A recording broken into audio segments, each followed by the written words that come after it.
再次提醒，畫面屌不屌？認明靜態對比度。全世界的投影機亮度，流明都需要秦王來統一單位，這個亮度才會有屁用啊！還有嫌家裡空間太小的，雷射電視跑Dolby Vision才是正解。O1 Vision FM Max 菱角造型帥到不行，點播2顆護眼感測器，打開電動鏡頭蓋，露出投影鏡頭。正面一條超炫炮 RGB 氛圍燈，遙控器紅外線接收器，2顆外放揚聲器，左側出風，右側進風，1孔 3.5mm 的音訊輸出，有 LED 燈的電源開關，旁邊1孔 USB 3.2 捐換。按下開關，叫出 OSD 選單，點按是選擇，長按是確認。底部旋轉調整高低的4個腳墊，4顆底座吊掛鎖孔。I/O 接口由左到右，依序是 RS232、AV 輸入端子、USB-A 2.0、Micro USB 維修孔、USB-C 的 DP 接孔，3孔4K120滿血 HDMI 2.1，其中1孔支援 ERC。所有的 HDMI 都支援 HDCP 2.3 和 ALN 自動低延遲 VR 可變更新率，1G RJ45 以太網路孔，光纖孔、電源接口。無線部分支援藍牙 5.4 和 WiFi 7最強規格。按下開機鍵，鏡頭蓋會自動打開，8秒跑出 OVO logo， 雷射機型不用預熱，亮度功率直接到位。36秒開機完成，進入系統畫面。開關鍵按一下，立刻關蓋，全按待機。再按一下，大概7秒就能喚醒到全滿亮度。OVO Vision FM Max 搭載 RGB 3色雷射光源，走的是 DLP 投影技術，0.47寸 DND 晶片，抖上去的 4K 解析度，實測4235 ASI 流明沒有唬爛。靜態對比度可以跑到4740:1，第一梯隊啊！投射比範圍0.2:1，7.6公分超近距離可以投出80寸超亮投影畫面，拉遠到56.7公分，投個200寸超級大尺寸，亮度超夠扛。開燈環境加上抗光幕也是穩穩的，買4000 ASI 流明雷射電視要的就是這個。把雷射亮度等級全部開滿，實測120寸全黑全白 FOFO 靜態對比度，校正後4740:1，提升爆多。不過純黑區域還是微微泛灰 ，DLP 機型正常發揮。這時候就可以手動調整 Iris 光圈大小來加深黑位，提高畫面對比度。調整前後差異很大，這招可以試試看。官方規格4100 ASI 流明，真的假的？驗證一下。切到相對準，顏色還是歪到爆的 Filmmaker Mode， 只剩下4000 ASI 流明，降了一點。換成鮮明模式，加開亮度增強選項，標出4235 ASI 流明，逼出極限啊！但這畫面會嚴重偏綠，勸你不要開。雷射光源好處就是命超長，不像傳統燈泡容易衰退。買雷射光源要的就是這個。搭配黑柵幕或菲涅爾抗光幕，效果加倍。散熱風扇非常小聲，要很專心才聽得到高頻運轉聲。出風也是微溫而已，散熱和噪音控制肯定是大拇指的啦。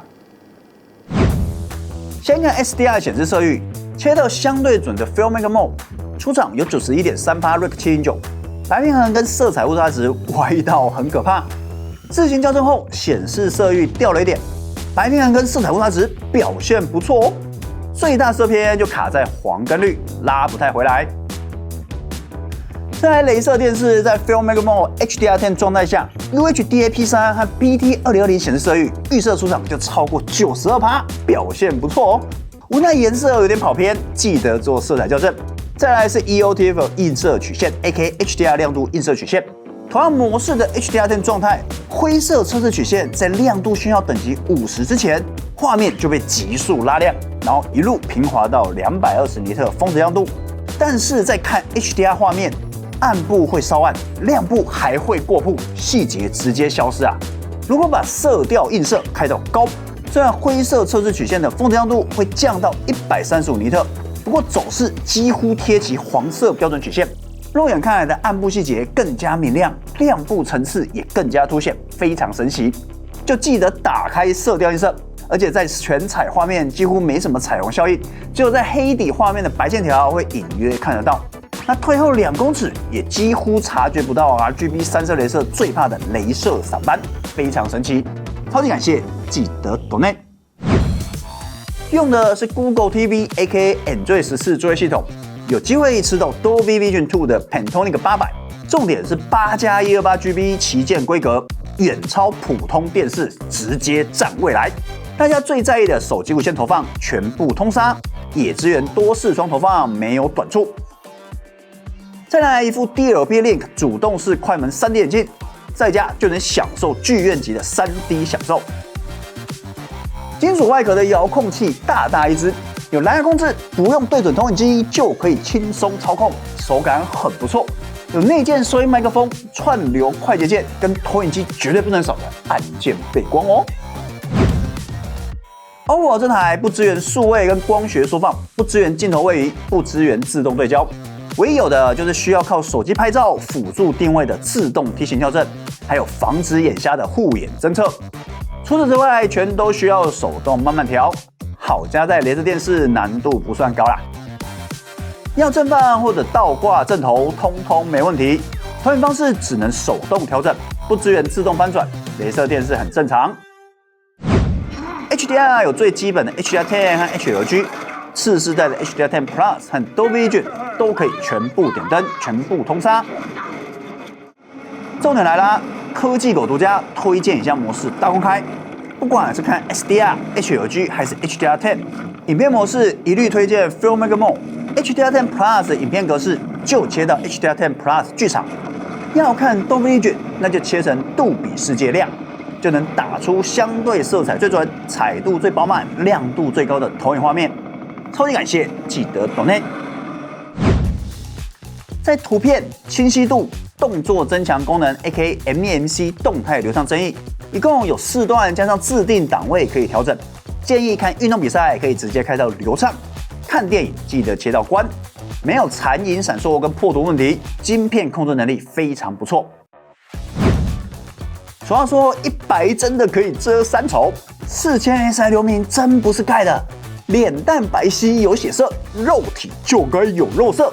但這一切的一切都是色彩校正後你才看得到哦。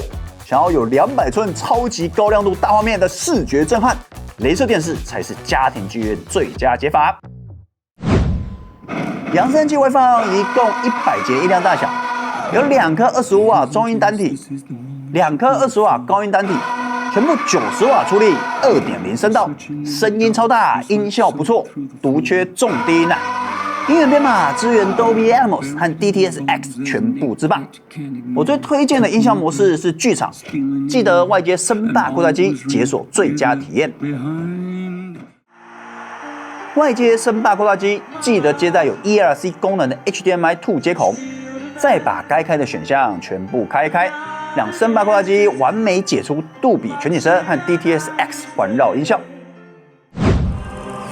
內建串流 App 支援度我也測過啦 ，Netflix、Disney Plus、HBO Max 都能點燈 4K Dolby Vision 外加 Dolby Atmos。Apple TV 和 Prime Video 還可以多解出 HDR10 Plus， 不過 Prime Video 音效就只有基本立體聲，殘了一點。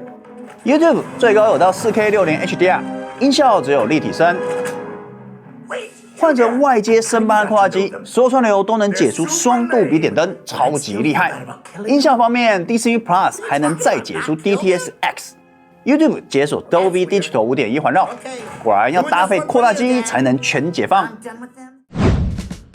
搭載3孔 HDMI 2.1和 DP 1.4全部滿血，遊戲機最高可以吃到 4K 120 Dolby Vision 和1080 240Hz HDR10 輸入訊號。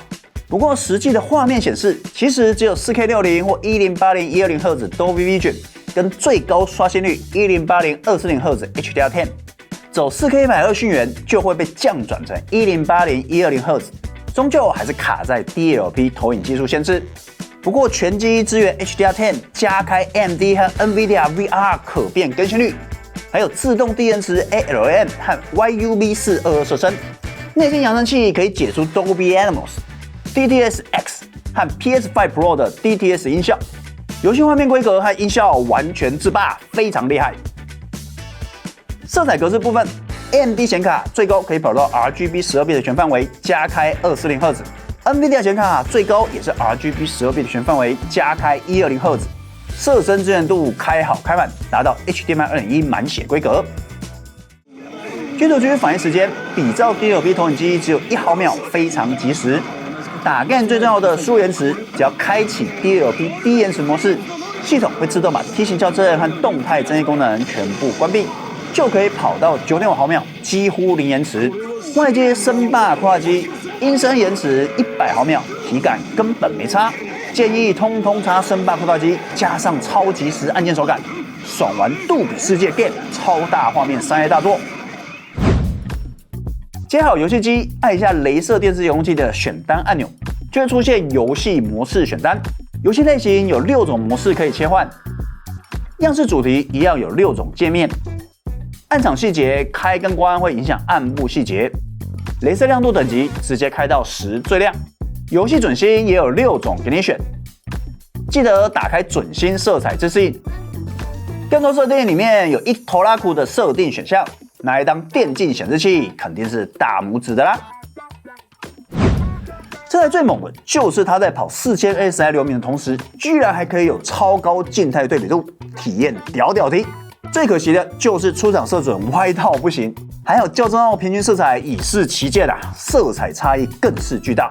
一台10幾萬的雷射電視追一個95分的色準，這才夠意思吧？OLED Vision Anthem Max 就是一台屌嫩加爛規格電視，又可以戰未來的 Pantone 800家庭劇院中樞。置頂留言記得要看，我是科技狗醫生，拜拜。